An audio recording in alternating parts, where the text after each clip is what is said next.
Welcome to the Sons of Liberty podcast, coming to you from the Liberty Tree Studio in San Antonio, Texas, where we discuss topics of the day, firearms, great food, and even better whiskey.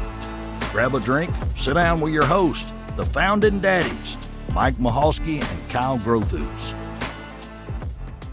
Howdy, guys. We're here with Glenn Hansen, the CEO of the Wilderness Company, our sister company, and we're here to talk about their new line of clothing, which I am demonstrating for everybody. This is the lightweight Stalker top. It's been one of our best-selling pieces so far. I'm Glenn Hansen. He already introduced me. And I'm Mike. Yeah, we're pretty stoked to finally start talking about the Wilderness Company and all the stuff that we've been developing over the last couple of years. It's been a lot of fun. I've learned more about clothing than I ever thought possible. I never realized. I guess I didn't understand how technical clothing really was. But before we get into that, man, let's let everybody get to know Glenn a little bit and his history with Sons of Liberty and obviously us. Yeah, he's been part of the process since the beginning in the background. He actually helped you come up with the name. Yeah, actually, the reason the company is named Sons of Liberty Gunworks is because Glenn actually picked that name at a coffee table in San Diego in like 2012, 2011, something like that. Yeah, I remember when we had our first meeting. It's like I got a name. That's what we started with. Yeah, that's how the company started, with the name. It's kind of funny, the story of that. Like getting out to San Diego that time period, I'd been thrown off an airplane. And I got stranded in Colorado, and the only way to get to San Diego on this like pilgrimage I had to make was to rent a fucking U-Haul because there was no rental cars. So from Colorado to San Diego in a U-Haul, and that's actually how like part of the birth story of the Sons of Liberty Gunworks. Yeah, so at the time, Mike was a little bit wayward, I guess. Yeah, and so we just sat down and kind of wanted to give like direction, and he's always had a passion for guns and stuff like that. He had recently been to an armorer's course without the intention of obviously starting a company behind it. yeah.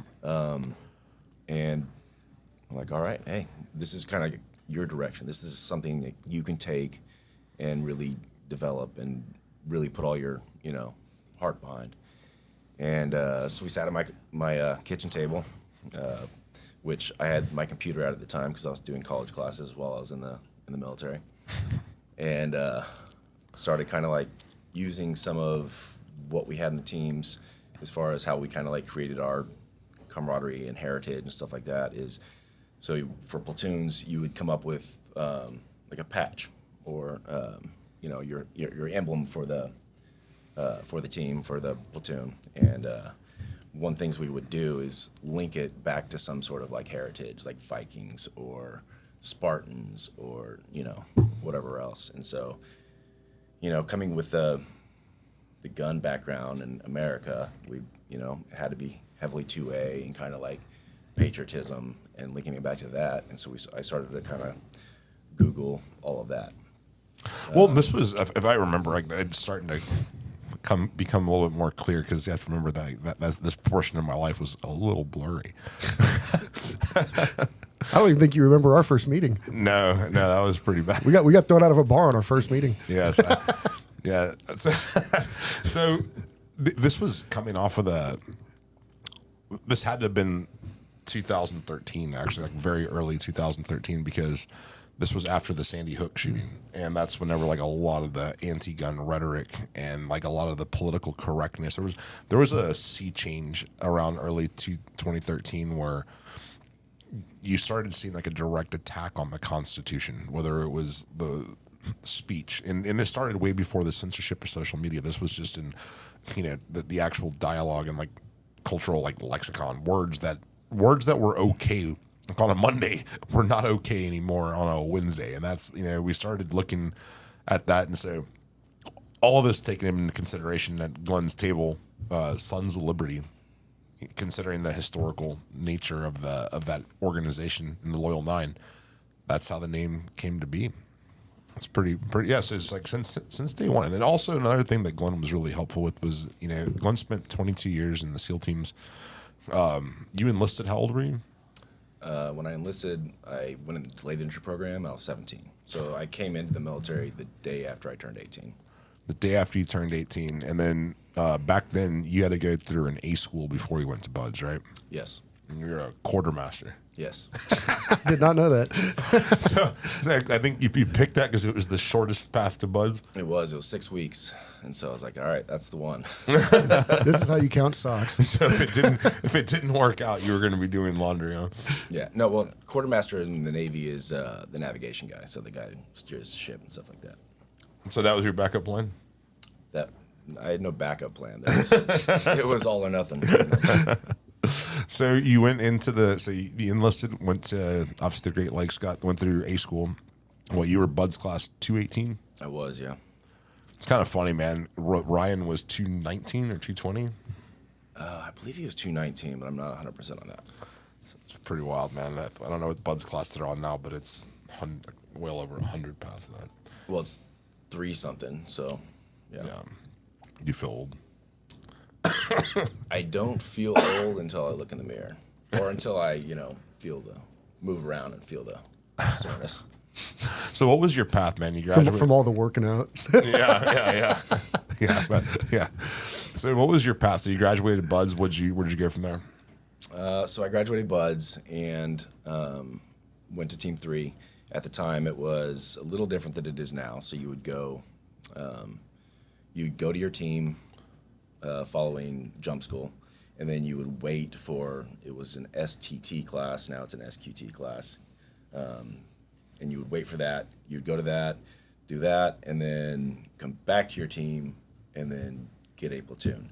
And during that time frame, once you're back at the team and had finished STT, you were waiting for them to run some chief boards. And then you would go to the chief board, you would do all the stuff you had to do to make sure you passed for that, and then you would receive your trident. So how old were you when you received your trident? So I was 19. 19. So I graduated, so I went in the day after I turned 18. I graduated BUD/S a couple weeks after I turned 19. I turned 19 literally on the day of our party on the island, which is kind of like you're done with the island. You have like a barbecue and stuff like that, and hang out, and then you're pretty much done with BUD/S other than like out processing and stuff like that. No, I'm checking my notes here. You say here about your BUD/S experience that yours was the last hard class. Oh, it was the only hard class. Yeah. Now you're allowed to do your CLEPIT and stuff like that. So. Sorry, every one of my team guys, buddies that I talked to, I have to give them, like, yours was the last hard ones that I understand. Yeah. Ryan just missed it. He was on the next one. So you got your trident at 19. That's pretty wild. So this would have been in like 2000, right? 99, 2000? 90. Oh, man. 99. It had to have been 99. He's so old, his memory's going. Early 99. Yeah, so eventually a lot of people rolled into 3. 3 was a very, very good spot to be for a long time. I mean, you got to think about, the guys that came out of Bruiser and stuff like that. We did the push into Baghdad. We did, a lot of good stuff. Chris Kyle. Chris Kyle was there. He wasn't there at the time. He was a new guy in my sister platoon on my second platoon. So was it Glenn Doherty that was in there too? Yep, Glenn was there. He was in my sister platoon. And then of course your good friend, your best friend Brandon Webb. He was also in my sister platoon. That's correct. No, but Team 3 was a really good time at the time. So basically, the reason I think that they had been pulling a lot of the good dudes at the time frame was because back then we had AOs. So just prior to that, we had AOs, and Team 3 was the Middle Eastern platoon, so the desert team. And so if you wanted to do anything, that was kind of the place to be. That switched after my close to the time I deployed my second time, where they switched it to Force 21, and then they made it where everybody deploys, or each team deploys to all the AOs and covers down for that coast, That's pretty wild. So I remember that time period, dude. You know, you and I were very close, and I remember, you know, you got in there before. You were obviously, you know, you were on your second platoon or more, like when 9/11 happened.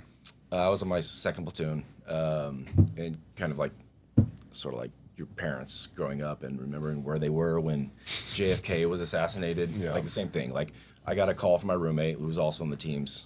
He was at 1, and I'm about to get to the Coronado Bridge in my vehicle. And he's like, "Hey, dude, a plane just hit the towers." I was like, "It's like, no, I'm listening to the radio right now. They would say something if that had happened."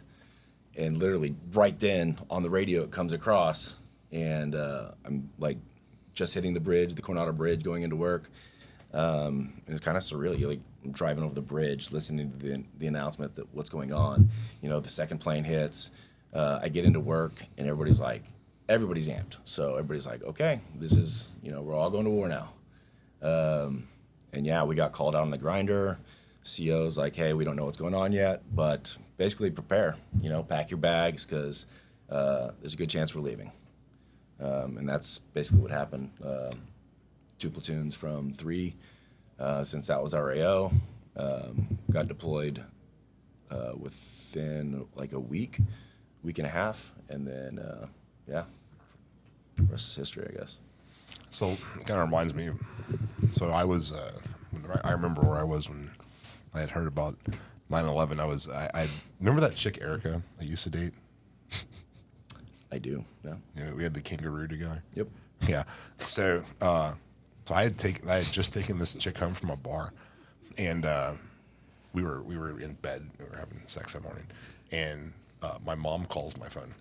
I answer the phone. She's like, "Hey, a plane just hit the World Trade Center," and so I turn it on. You know, we're still in bed, and like her and I are hanging out, whatever. And I remember I had it on CNN, and like mid hangout, I watched the second plane hit the tower. I was like, "Whoa, get off of me!" Mike was getting his dick sucked while the towers got hit. Well, I mean, I was like, wow, and I'll like, it's kind of weird, but yeah, you never forget where you were when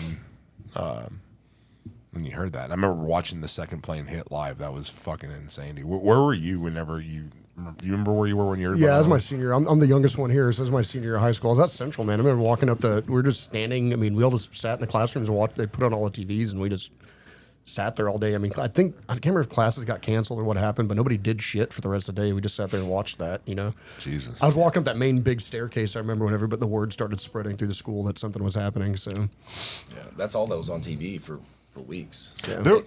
What's crazy, man, is that I remember the unity of the country around that time. I mean, everybody had a flag. There was no such thing as an anti-American, and if you were, you hid that shit because, like, you know, a liberal and a conservative would have taken turns kicking your ass down the street if you Remember nobody was eating French fries because the French wouldn't help going into Afghanistan. Remember that shit? No, it was the French were against the invasion of Iraq, and so because they couldn't get them to be part of the coalition of the willing, Republicans lawmakers made them change the name in the Freedom cafeteria Fries. to Freedom Fries. Yeah, that was when I left the Republican Party briefly. By the way, that was because I remember that was one of those times where I was like, the justification for the war in Iraq to me at the time, watching it, I thought was pretty weak. Bit of a stretch, yeah. Bit of a stretch. Now, at the time, I remember you and I debating the fuck out of that, dude, because you were really amped to go over there and fucking. Well, I also think that, I mean,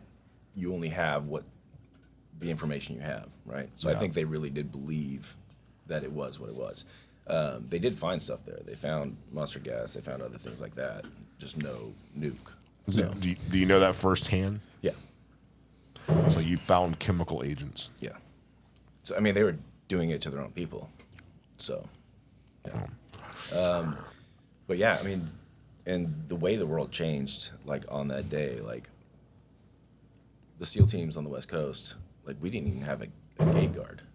Like you at that time, prior to that, you could just drive on to the SEAL teams anybody. That's right. There was no force protection levels or anything. Yeah, you could just like even here on Fort Sam, you could drive through it on Wurzbach back then. I remember that. Yeah. No gate guard. And then for the next couple weeks, we manned the rooftops with assault weapons. So we were like on rooftops at our commands with a watch bill. They're just called weapons, Glenn. Yeah. Rifles, dual automatic weapons.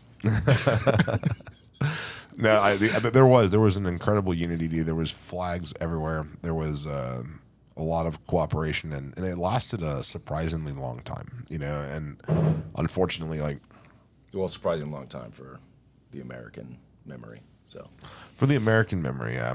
So you were part of the initial invasion of Iraq. yes. Like, what is that? What do you when you say that? What does that mean?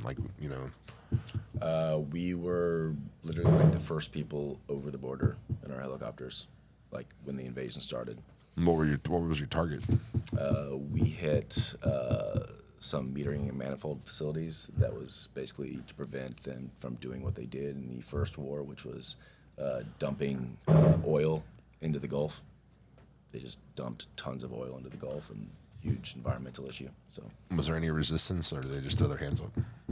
so there was resistance, but we had a lot of air cover on that operation. So it was like the 4th of July landing. So do you have a lot of respect for a AC-130 gunship? AC-130, A-10s, yeah.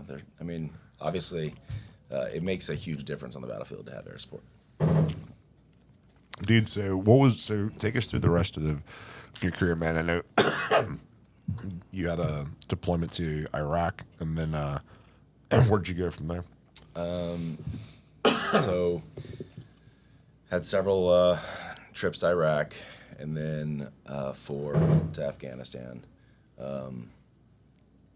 Just eventful. I had a very eventful career. I feel blessed to have the experience that I had, to work with the people that I worked with. Just really the best people you could possibly work with, and you don't really understand it completely. Like, that these are great guys when you're working with them, but you don't realize until you get out, you're gonna miss them. You're gonna miss not just like their personalities and their work ethic and all that, but it's just like it really is like a brotherhood while you're in. It does drop off while you're out, but when you see the people that you were with at the time, it is it's a nice little reunion. Yeah, dude. One of the things that I miss from when we were all roommates in PB, man, was especially that the team guy culture, man, was the very fucked up sense of humor, which unless you've ever been exposed to that culture does not translate. It does not translate very well. The wife doesn't appreciate it. Yeah. Most of my buddies that are not part of that culture, they're a bit taken aback by the humor. Yeah, and the biggest thing is obviously you just learn that when you're in the teams, you're basically laughing at the dark side. The most messed up things you can think of, you're just making it where you can bond or laugh about it. Obviously you're not trying to necessarily make light of it. You're just it is like protection. You're trying to protect yourself from. No, I'm sure I'm sure there's a bit of a defense mechanism to it. It's also one of the things that I've just from being a normal civilian piece of shit, but luckily enough, a lot of my closest friends were team guys, and I got to live in that culture for a lot of the formative years in my early 20s and growing, kind of coming up like that was. There's also something I really appreciated was there's an unfiltered kind of weird, brutal honesty too. Yeah. You don't sugarcoat shit. I remember one night, Glenn was always bugging me to go work out, dude. You look like shit. Go work out. You're bringing the fucking the group down. We go out to pick up chicks, dude. You know, like you're bringing the average down, bro. You know, and like you know, in you know, being like my very best friend, like his way to motivate me to go do something like, well, I guess if we strike out tonight, we can always just play with Mike's tits, you know.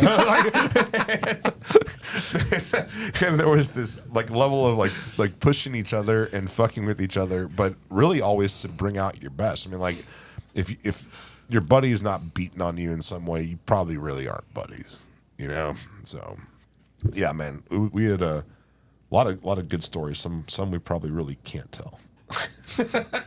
Definitely not. Definitely not a good idea. So I mean, fast forward, man. So you obviously had a huge influence on the start of Sons of Liberty, and you know you've been there to kind of help me keep straight my whole life when I was, you know, definitely had some exciting periods. So whenever you got out, we wanted to start something together, and that is how the Wilderness Company came to be. Yeah. So, just really thinking about, so going back to my beginning time in the teams, when I got to the teams back in the 90s, most of the guys would go into the airloft, they knew how to sew, and they would work on their gear. Back then, Molly wasn't a thing. People weren't, didn't have the H gear that you would just attach your pockets with little straps and stuff like that. If you wanted to alter your H gear, if you wanted to alter your ruck, if you wanted to alter your plate carrier, things like that, where you're even putting an extra pocket on your pants, making them a tactical operating pair of pants, you had to know how to sew, and you had to know how to work on your own stuff. And so, since all your kit, all you have in the teams is what's on you, you had to make the space or make it functional for you. So each guy was very meticulous, very detailed as far as how they wanted their gear to work. There weren't as many options back then. You didn't have, 27 different brands that, did X or Y, So you went to the airloft, you either... And that's where the riggers were, that's where all the sewing shit was? Yeah, Right, yeah. You either learned to sew yourself, or you would bring cases of beer in to have somebody else sew for you. So I was an air guy. I learned to sew. I went through all my gear. I made sure everything was exactly how I wanted. You also have... You are annoyingly detail-oriented. Annoyingly. Let me just throw that out there. And so you have... you have 100 different people to look at and be like, hey, all right, so he's doing this with his plate carrier. He's doing this here. That's how he carries this. And you have all these different ideas, flowing around of okay, what's going to work best? And then you go out and you test them, right? So you're, working, okay, I like my, mags here, or I like them facing this way, or I like, my knife here, that kind of stuff. And while you're doing it, you're taking notes. You have a little notebook that every team guy knows. Being a new guy, you carry around a notebook and you write it down, because you're not going to remember everything, especially when you're operating and you're doing stuff.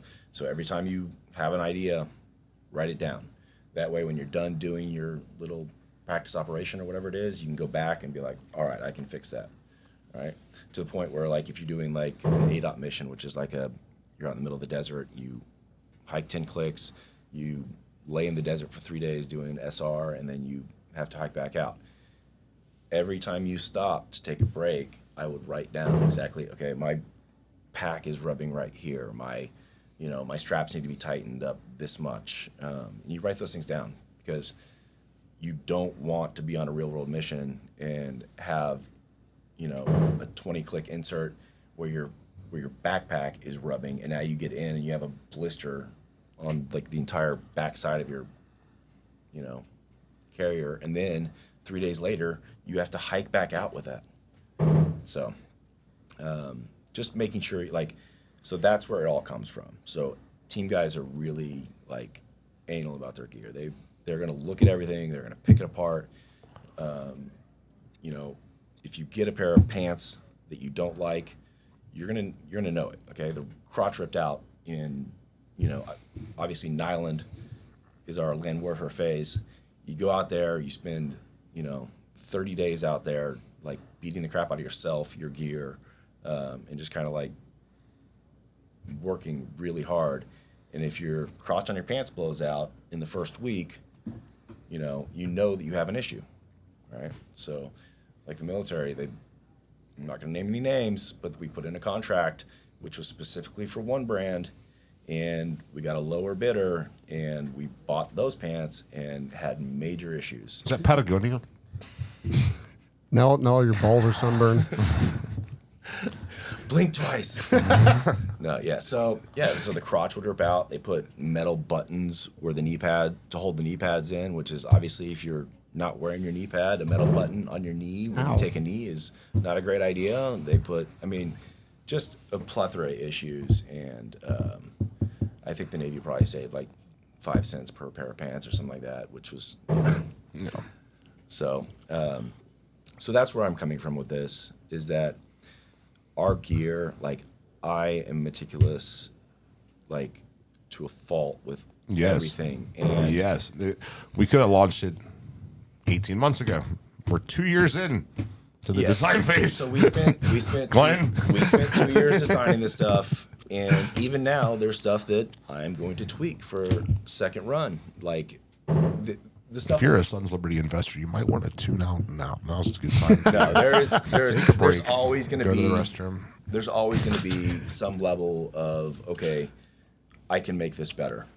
Okay, and for the brand as a whole, the idea is to keep, making it better. If I find something that I don't like, it will be fixed, whether it's, next iteration or.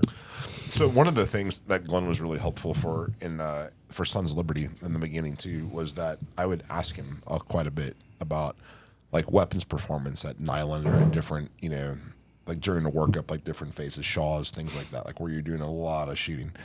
And I would ask like realistic, legitimate firing schedules and performance standards that rifles had to meet, or what they would legitimately see after like the platoon goes down for a week at Shaws, or how many weeks at nylon or whatever it is, right? What kind of conditions were there, blah blah blah. And so we were like taking that information, we were building rifles specifically to exceed what their demands on the guns were. That's why we were taking that kind of stuff was the target, right? And so you're applying that to the clothing, the same thing. Like what does it really look like? Like not shit on a mannequin, not shit on a shelf, dude, not for the gram, not for, the photography booth, but like, where the fucking knees gave out, where the, why the waist was uncomfortable, why you want, that's obviously you always want your clothes to look good. Rule number one. Yeah, always be cool. Yeah, but they also have to be completely functional. Obviously, you're wearing these to hike, hunt, do what you do in the outdoor, environment, and so they have to perform like gusseted crotches, reinforcing all the spots where obviously you're going to get the most wear or possible tearing or seam ripping. And just really adding the functionality to the spots where you need it, and then taking it away where you don't. We don't need extra zippers that don't do anything. You need what you need, and you don't need anything else. So we want to make it as good as possible, add all the functionality that we can think of that really makes sense, and make a very quality, item. So most people, when they go hunting, walk from their cabin, they walk 100 yards, they climb up in a tree blind, and they hunt from there. But if you want to take our stuff and you want to push your limits, our stuff will take you there. Yeah, you're really going into the backcountry when you're really having to. I've done some of these public land elk hunts, man, and I lost 25 pounds in a week just from. There is like you have to remember, like the guys who actually do a lot of hunting will know this when you get off of the beaten path, but there is no trail. Like when you're in the mountains and you're trying to get from one ridge to another, it is an obstacle course the entire way. There's fallen trees that you have to climb over, and there's not like a straight path. Everything's just, you're kind of making your own. And I remember being on top of a mountain once in Colorado, like really unprepared when like a storm came in, and it really made me appreciate all of the stuff I did not have. Like, I didn't understand layering. I didn't understand the difference between being dry, like trying to stay warm dry versus trying to stay warm wet. That's a really different challenge. You know? Being wet is your enemy for sure when you're cold, which I've learned firsthand. But yeah, so the layering system. So we built our hunt line as a layering system, and so the idea is that we want to take. Obviously, I took this from my military experience as well. When I was, younger in the teams, we got civilian stuff issued to us. Then they had their first line of Pepsi gear, and then they had their second line of Pepsi gear, and then they, So I went through all the different iterations of the different layering systems while I was in. I actually saw it go from nothing to a pretty decent product. But a lot of the things, so the civilian gear had a better fit. The military gear ended up being a little more robust, meaning a better layering options. And so trying to take that military system that has the better layering options, and then making them fit better, adding some better functionality, because I don't need Velcro patches on my, stuff to have glint tape and flags and stuff like that. I need civilian gear, and I need to fit correctly, because one of the things that the military still does wrong is like the base layers. So the silkies, the wools, stuff like that. Even like the waffle tops and stuff like that. If you are in the military and you ever wore a waffle top and then you washed it, it becomes a completely different item. It never fits again. You have to give it to your kids. The same thing with the silkies and the wools, that like for some reason they don't think that you want to tuck in your shirts like after you wash them. Like they become like little, they come down to your belt and that's it. They fit ridiculous. But you would tie yours up around your stomach. I would try to make the little tassels around the edging. No, but it was, like just trying to make the fit correct was very important to me. So I've added a little bit of length to our shirts, especially the base layer stuff, the stuff that I know that you want to be able to tuck in, that you don't want riding up while you're hiking and stuff like that. On the pants, we've added gel lining along the inside of the pants. To keep those in the right spot.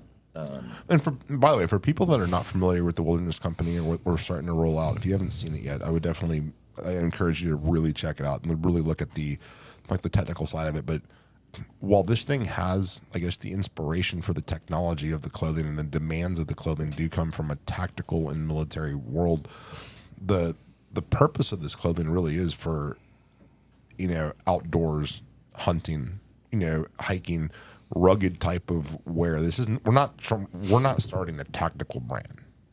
No. I mean, there are some there's crossover. I mean, we've actually had. We have some pants that you can wear tactically or not, but there is crossover. When you're talking about high performance outdoor clothing that's built for movement and that's built for endurance, there's certainly a crossover for both things. And believe it or not, our sun shirts. The biggest clients, the biggest suppliers, the biggest clients of our sun shirts so far have been tactical teams, like actual, teams that have bought them and to use for range options. So it has like the SPS 50, it has the antimicrobial, it has, the way that it fits was actually designed. Everyone says it is by far the most comfortable sun shirt. Everyone has said this. Yes. The most comfortable sun shirt they've ever worn, and it really is well thought out how it's made. So like that has an application to where you can certainly use it training on the range, stuff like that. But it really was meant to just keep you cool, not get fucking skin cancer, and be really really comfortable. So there is a crossover, but our goal was never to start a tactical clothing line. No, we really want, it's all outdoor pursuits. We call it the hunt line because it's for hunting. Like you're not going to find a hunt line at REI.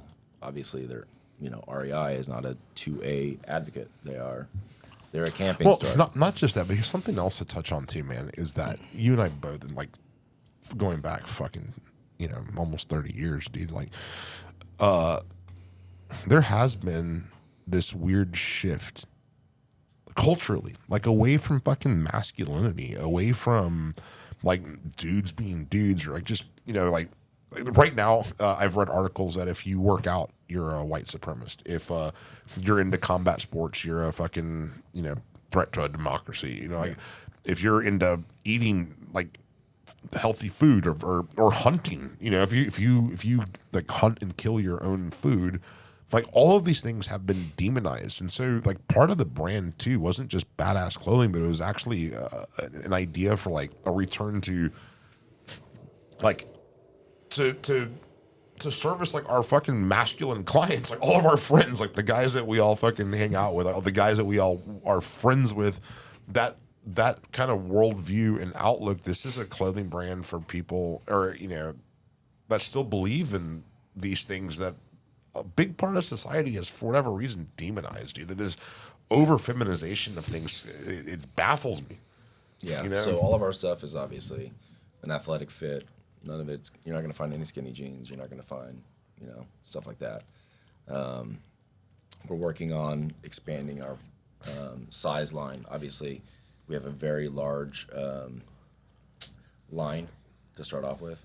Yeah, how many individual SKUs do we have? So we have just over 700 SKUs.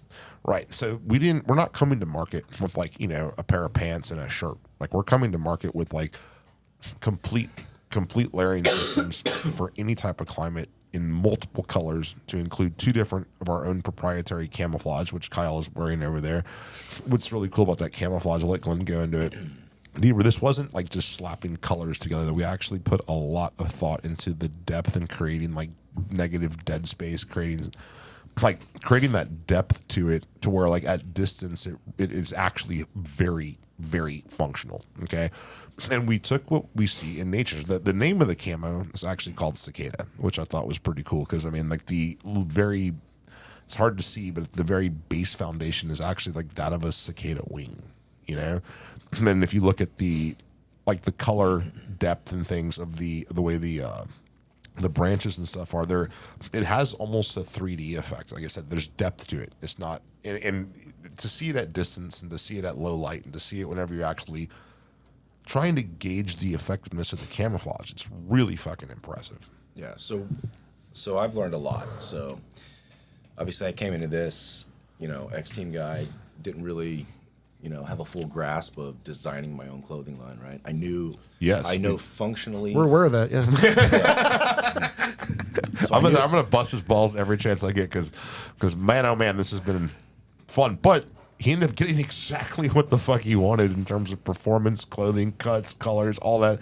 It just so I knew functionally what I wanted. I had a great idea of like where I wanted to go with it.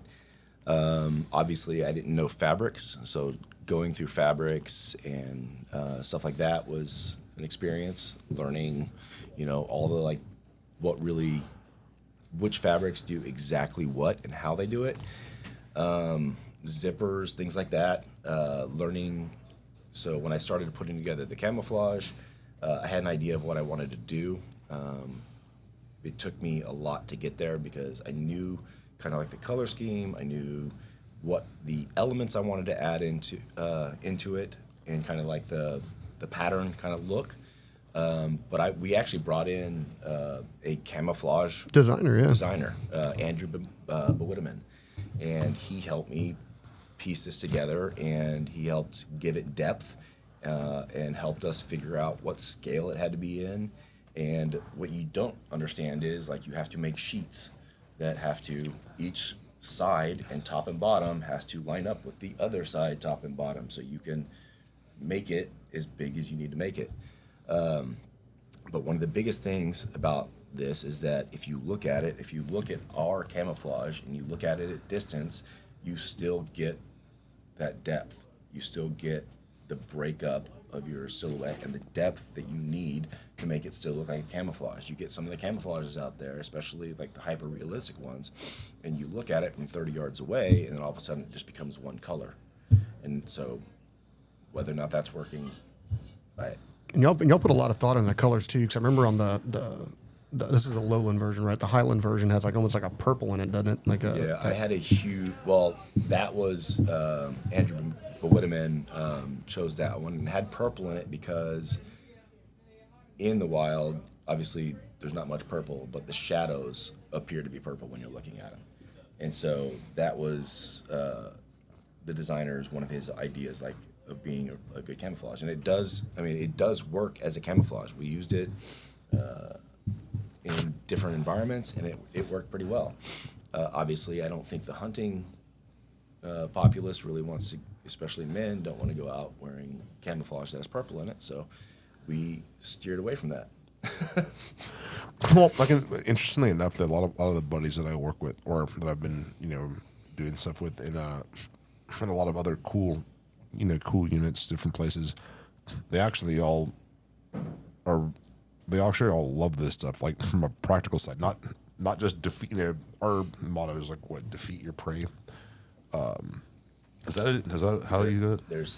We have several, but Brave the Wild. Brave the Wild. Yeah, Brave the Wild. But I'm saying, but what is it though, as far as with the defeat your prey, right? Yeah. So like the fact that it works really well for humans, that have color vision, and the fact that it works well with that and other applications. And it performs really, really well with animals too. Yeah, I remember that whole sitting down and thinking about that. Like, hey, what is, an animal can't see all the colors we can. What does it look like? I mean, I'm going to find out Friday if the fucking doves can see it. So I don't. Yeah, so obviously different animals have different eye makeups and what they perceive in their visual spectrum. So UV for deer, hoofed animals, and stuff like that. The main thing that's going to affect your camouflage at that point is the detergent and the material you made it out of. So if the material is wrong, then it's going to show up in that spectrum. Or if you have ever washed it with those gel pods or stuff like that, that's going to basically ruin your camouflage. So washing it in the correct stuff. What do you suggest washing it in? So there are brands out there that are actually... Tommy Tears. There are brands out there that are actually designed exactly for washing camouflage and stuff like that you don't want to add that UV spectrum to. It's the same thing as adding scent or adding, like this has bug protection in it. So you wash that stuff into it. Now it's going to protect you from insects. It's going to protect you from... Yeah, I wore the sun shirt at a class called Tusk at Darcy, where you're basically like crawling around the woods and shit, survival class for like 4 days. And man, a lot of people get bit by ticks and, mosquitoes and all sorts of... I don't know if you've ever been to Arkansas, but it's basically Australia. Everything's trying to kill you. I mean, we saw snakes and all sorts of... There's actually a copperhead in the porta potty. It was awful. But either way, I didn't get bit by anything. Like, it worked great. I mean, the shirt didn't smell. I mean, it kept the sun off me. It performed really, really well. Yeah. So, well, where can they start finding this stuff and getting some information? So the site is wildernessco.com. We have our Instagram and Facebook, stuff like that that's up. That's the Wilderness Company. That's the full name of the company. And most of the stuff is up for sale on our website. We have a load coming in this week, which will have a lot of our base layers. Some of our fleeces, which are really nice. Like our quarter zip fleece is probably the most comfortable. Yeah, that thing's badass. One of the most comfortable shirts or fleeces you'll ever put on. The thing feels like you're wearing a cloud. But we are, again, just really trying to make the highest quality product we can, because that's important to me. That's how I've kind of like lived through the military, and kind of like the kind of detail that I've always put into that stuff. Like, we always look at something and we're like, how can I make that better? And this is an opportunity to actually do that, to actually go in and make each piece better. No, and I say this jokingly when I tease, at our third partner and our other, investors like that. I tease them about this stuff because it is the Wilderness Company, just like Suns, is in constant evolution. It is in constant development and constant evolution. And if we were to release a barrel and we didn't necessarily we found a better way to do it, like, we would just release the better way to do it. You know what I'm saying? Like, there's like, we always want to be pursuing the best or the to refine or to improve, even if it's incremental. And I've seen that even the first iterations of things that have come out, we've already found little ways through end user feedback, through just, our own whatever, like there are, we already have in the collection Gen 2, Gen 3 stuff that is kind of moved through the evolutionary phase. And it's just a constant thing. That is, it's everything staying cutting edge and staying fresh. Yeah, and one of the biggest things that I am taking from Sons of Liberty and bringing in TWC is the idea of knowledge, like knowledge transfer. Yeah. So if I can bring that knowledge transfer and teach people about our clothing and how to layer correctly and why we do certain things, the actual construction of it. Why do you use this technique? Yeah. The materials we use, everything. Like I want complete transparency as far as like why we do things, what we do, how we do it, and I want them to understand that. So that's huge. And I always thought that Sons of Liberty did a great job of really like laying all their cards on the table so people can see that.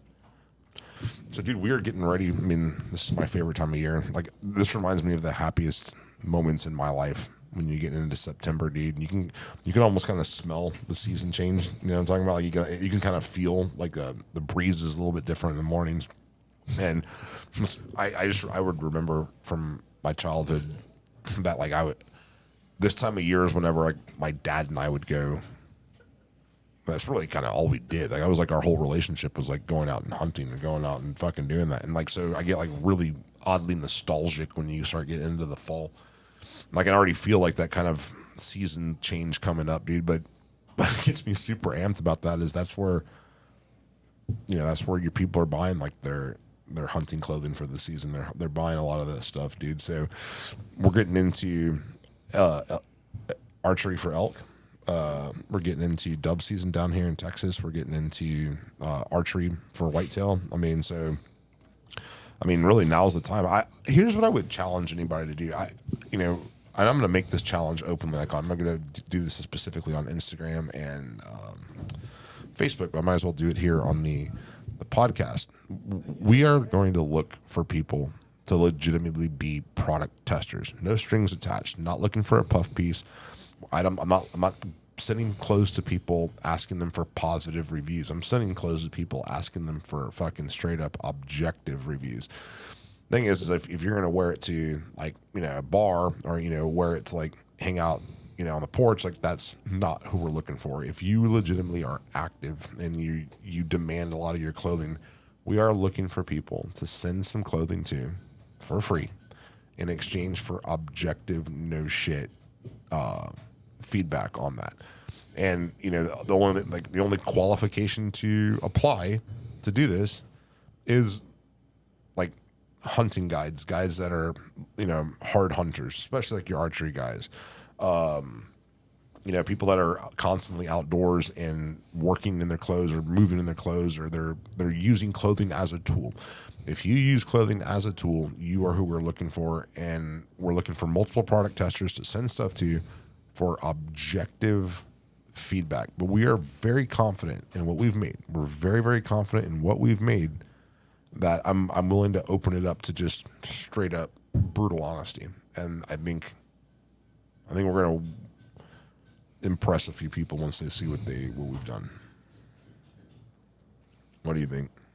Yeah, I agree. I mean, even if they find an issue with one of our items, like that's really the goal, like, is to continue to make our line better. Like, perfection is kind of like what you strive for. Obviously, that's hard to make everybody 100% happy, but there is like constant progression is really what we're looking for. And there is military and first responder discounts. Yes, yeah, there are. And that means veterans too. The way that also there's, I guess, team guy pricing, but you can guess the code. You're good. There's team guy pricing. Yeah, we actually have a pricing that's because we have one of our really good friends, the Medal of Honor recipient, and it's That like, will bro, have to change now. yeah.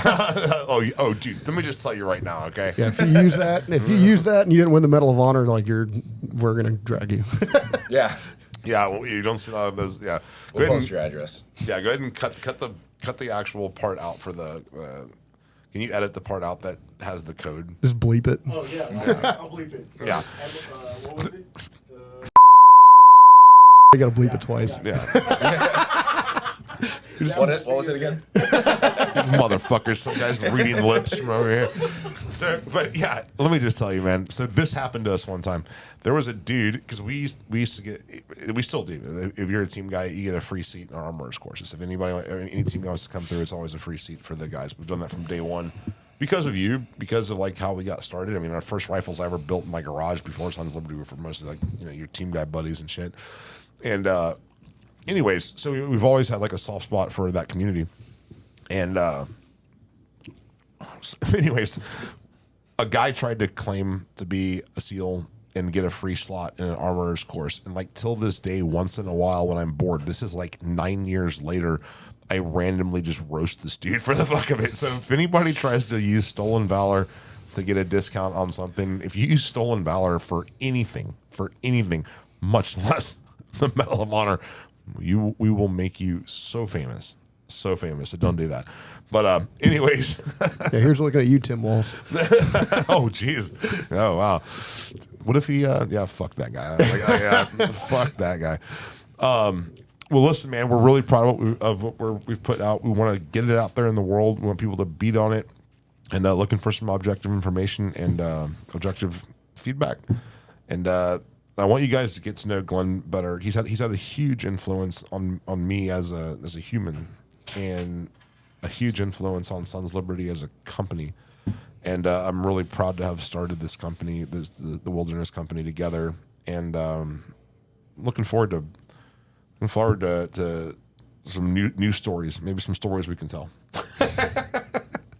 So, all right, guys, check out the Wilderness Company and keep an eye out. We're going to be putting out a lot of content on this stuff, and I think you'll dig it. Kyle, take us out. Hey, guys, thank you for joining us. Check out wildernessco.com, and you'll be seeing a lot more content coming from Glenn, and we appreciate it. Thanks for joining us today right here at the Liberty Tree Studio. But be sure to visit us at SOLGW.com for hard-use blasters, badass swag, and much, much more.